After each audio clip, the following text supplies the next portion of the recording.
If you or someone you know has diabetes, you may have built up an extra supply of test strips and lancets. That's where we come in. We'll buy the supplies that you don't need and resell them to those in need to prevent waste. Help us make diabetes management more affordable. Visit us at teststripswithaz.com.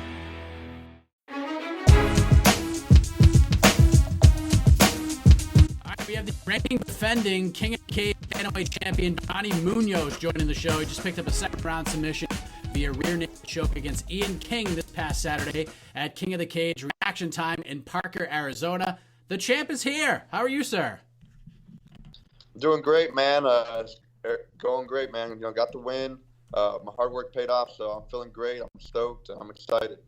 It's great to have you on the show. Big submission win over the weekend.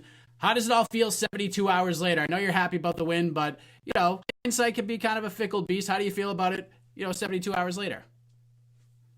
I feel good. I actually saw my fight again. So, I'm always stoked. You're always stoked after you win a fight, but, I always look back on things, looking at things, what could I have done better.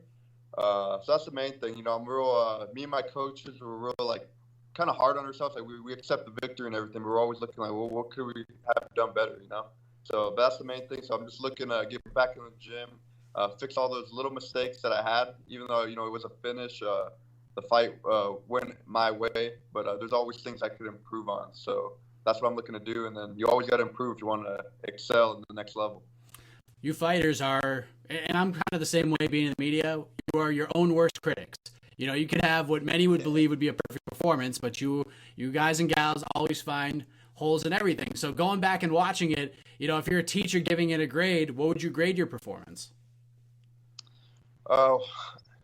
If I had to grade myself, I'd probably say a B. I'm real hard on myself. So a lot of people thought I did great. But for me, I'm always expecting more. So I always give myself a lower grade than expected. I rarely give myself an A, man. Even if I go in there and finish the guy super fast, there's always something. Maybe I could have kept my my right hand more closer to my shoulder. Even if I throw an overhand, there's an opening right here. Things like that. So that's what I give. My coaches always say C- all the time. So. Did the fight go pretty much as you expected it to go? Were there any surprises, anything that threw you off at all in there? For the most part, I think, that's what I visualized the fight. I visualized myself knocking him out, which I had him hurt in the first round, rocked several times. I think I was getting a little too anxious in there, just a little bit. And we went to the second round, and then, I hit him again, but then he clinched on me. And then from there, I threw him and then, got on top, mounted him. There's blood everywhere. And then, he gave up his back and then, I choked him. I think it went pretty much as I visualized, except, I had in my head I was going to, knock him out in the first round. But he ended up going the second round and I got the rear naked choke. You are a pretty active guy. The beginning of this year didn't really, kind of twist and turns for you. For the start of 2019. You had the fight with Tony Gravely. That one fell through. Of course, you saw him get a shot on the Contender Series. He earned a UFC contract. And then you went through the ringer of sorts for your fight in June. You fought Renson Otgontolga, I think that's what his name was. And then you won the belt. You became the King of the Cage bantamweight champion. After having fights fall through, having opponent switches and all that stuff, what did that moment mean to you, not only to get a victory for your first fight of the year, but become the champion at the same time? Yeah, it was definitely a great feeling. There's a lot of emotions involved with that. When I was expected to fight Tony Gravely, I was really excited for that fight. Thought that would have been a great fight for me, a great win for me. He was up there. That fight didn't go through. And, I was real, I wouldn't say in depression, but I was pretty down, for the 2 weeks. I got hurt during that camp. I was just like, man, this sucks, man. I never had to pull out of a fight. It's always been the other way around. Guys pull out on me. Everybody I'm scheduled to fight that's been on the King of the Cage poster with me, it never goes through. But the last one actually went through. But for me, when I won that belt, it was a good feeling, man. I've been around King of the Cage for a long time. Watching my teammates ex-teammates Sean Strickland, Neil Cook, guys like that, Bobby Green. One of my close teammates, Ruben Duran. I was always a kid watching those guys win belts, win success in King of the Cage. And for me to win the belt, it really meant a lot to me to win that belt. And Renson, you know, he was a tough Mongolian dude. That guy was a warrior. So it was great to win the belt over tough opponents. So you were obviously part of the Drako Rodriguez story in a pretty small way because, I mean, let's just face it, you just wanted to fight. I mean, but, you know, the articles came out about that fight because he was your original opponent for that June 21st fight card. He apparently had gotten a call to fight Marlon Vera at UFC 239 last minute. The promotion turned it down, wouldn't release him from his contract, and it created this big stir in the MMA community. But here you are, you're just trying to move your career up. You're trying to get a fight and become a champion, and there's all this stuff going on. Can you talk about what happened from your perspective? Because we've heard a couple different stories here when it comes to that fight, but what happened there from where you sit? Okay, yeah, so like, that was a big mess, man. So what happened, at least from my side of the story, I had got a call, or my manager is my dad, my coach. So he got a call from King of the Cage saying that Draco's camp, they wanted to do a catch weight at I think it was 140, or they want to fight at 145 or something. 140, 145. I think they want to do both, but then they were like, we'll go to 140. And then we were kind of like, well, why are we going to do 140? We're trying to fight for a King of the Cage belt. You know, I've been trying to fight for the belt for a while now. And then, you know, I was supposed to fight Tony. That didn't go through. And then now the chance right with Drako, they want to do 140. And I was like, that makes no sense. Like, why would we do that? It's not even going to be for a belt. So we were like, nah, I'm not going to do that. So if it was for a belt, then let's do it. But we all know there's no 140 weight class in MMA.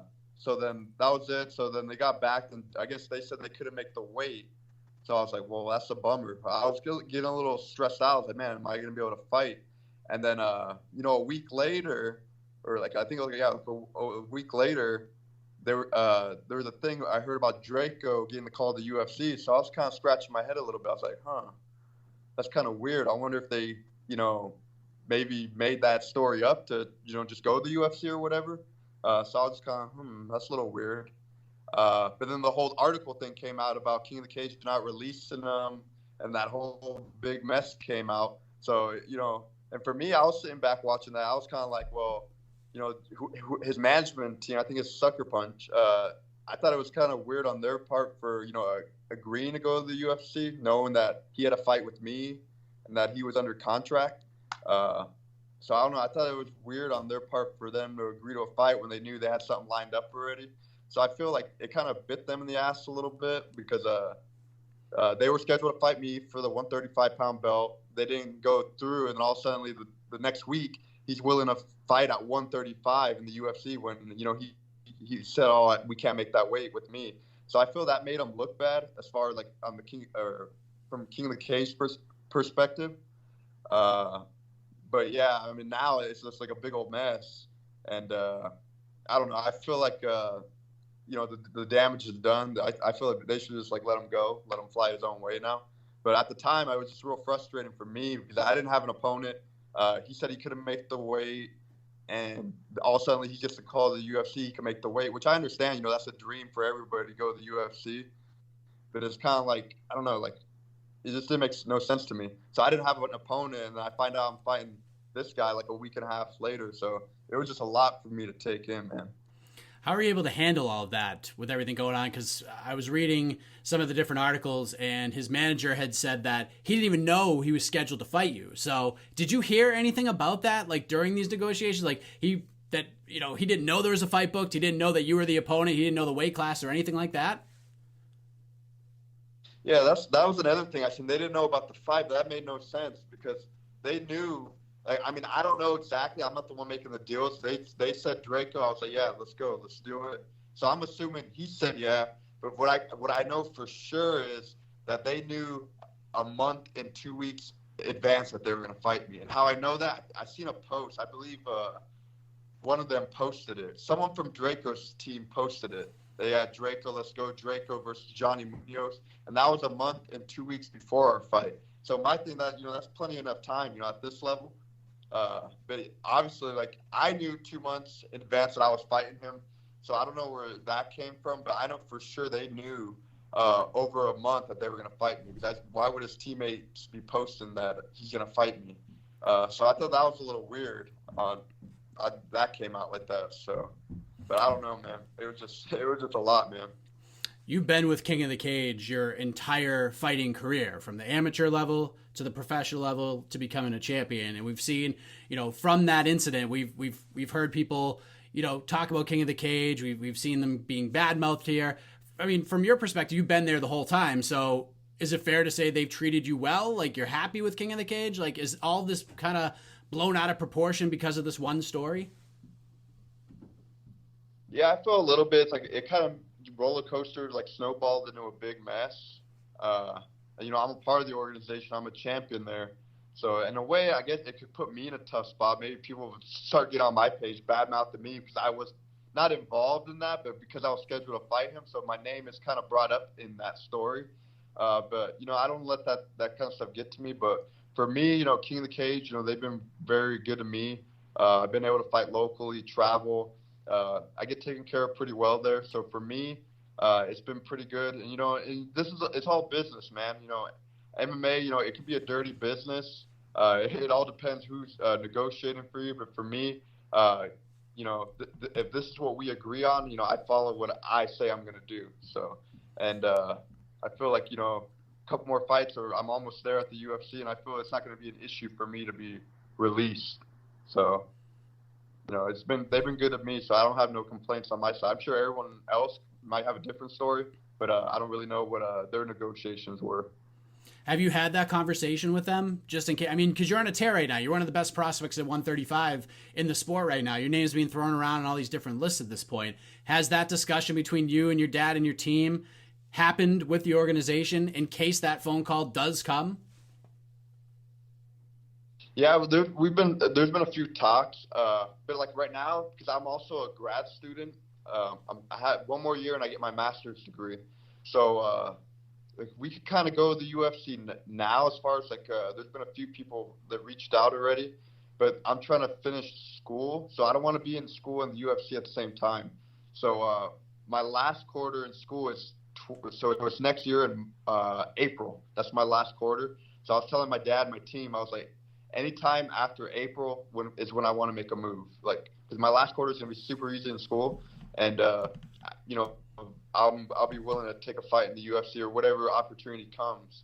And I'm sure King of the Cage, they're gonna be cool with it as well. But right now I feel like I could do it, but I already know how I am. If I go get the call to the UFC, go take a fight, I'm gonna be so excited. I'm gonna kind of leave school in the back burner, and I'm so close to finishing.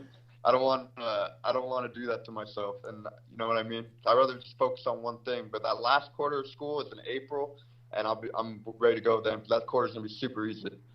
That's actually really comforting to hear, because not a lot of fighters would take that approach. Someone would drop out of school and be like, nope, UFC or bust. You're taking a different approach. Because is part of that approach just because there's such a small window, a short leash in this fighting world? Like, yeah, there's one side of the equation. It's like, we got to strike while the iron's hot. We got to make this money while we can.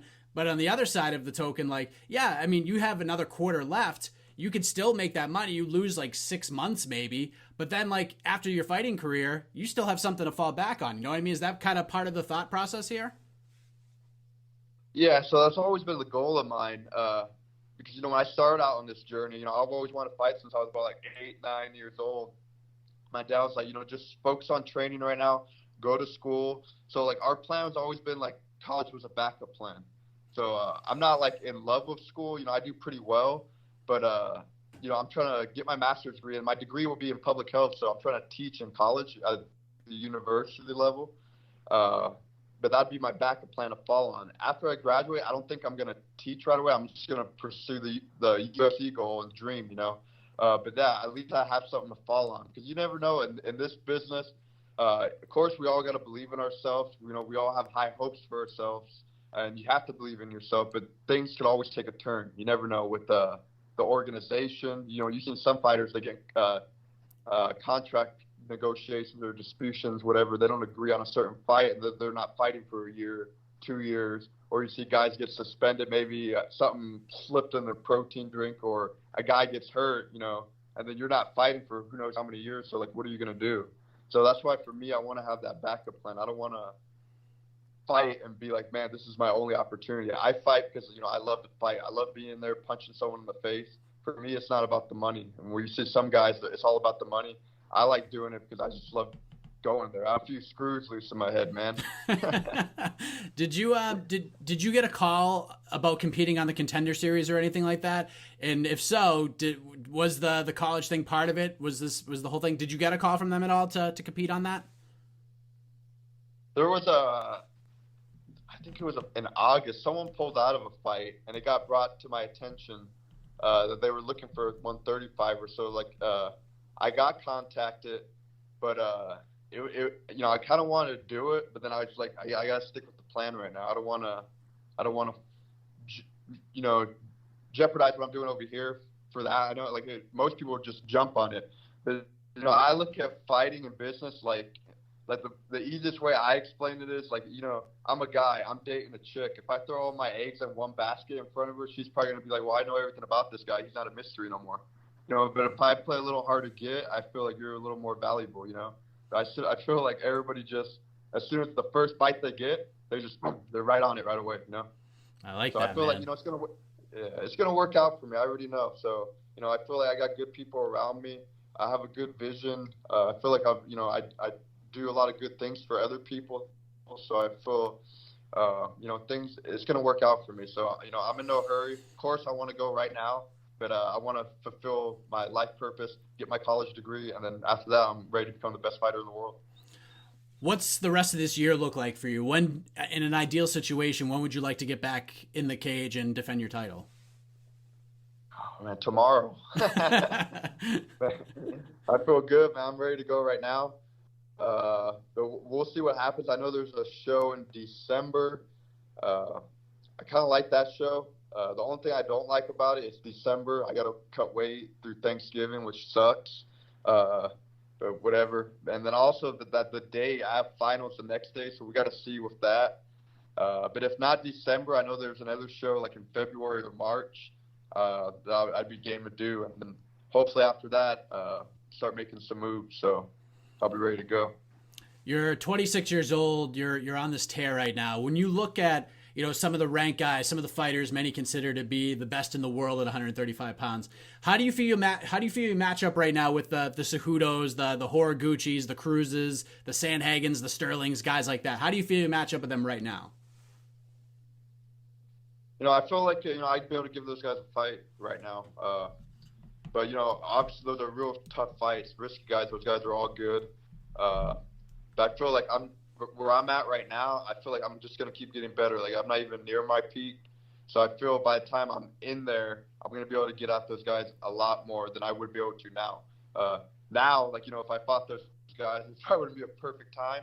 But, I feel like I'd give those guys all a fight, And Triple C, I'd make him bend the knee. Why not? True or false? If we're chatting at this point next year, 1 year from right now, true or false, you are fighting for the UFC? Oh, I'm fighting the UFC. True. That's true, 100%. All right. Johnny Munoz getting the question right. You're a college student. You're about to get your degree. The King of the Cage bantamweight champion joining us on the show, coming off the second round submission win over the weekend at the Reaction Time event in Arizona. Great chat with you, man. Really appreciate the time. Before we let you go, let the folks know where they can find and follow you on the web, social media, any shout outs, anything else you want to get off your chest. The floor is yours, man. Yeah, you guys, appreciate you guys listening to this video. Give me a follow on social media at Kid Kavimbo. It's KIDKVEMBO. I'm on Instagram, Twitter. It'd be cool if you guys give me a follow and, just follow my journey all the way to the top. And just support me. I appreciate all the fan support. So it would be great to have you guys follow me. And I appreciate this interview. Subscribe to this channel as well. So thank you, guys. Look at you. I love this. I have to have you do this on every interview. Just have you come right in and plug the subscription. I appreciate it, Johnny. Continued success. Look forward to catching up soon, man. Thanks, man. I appreciate you for having me on the show.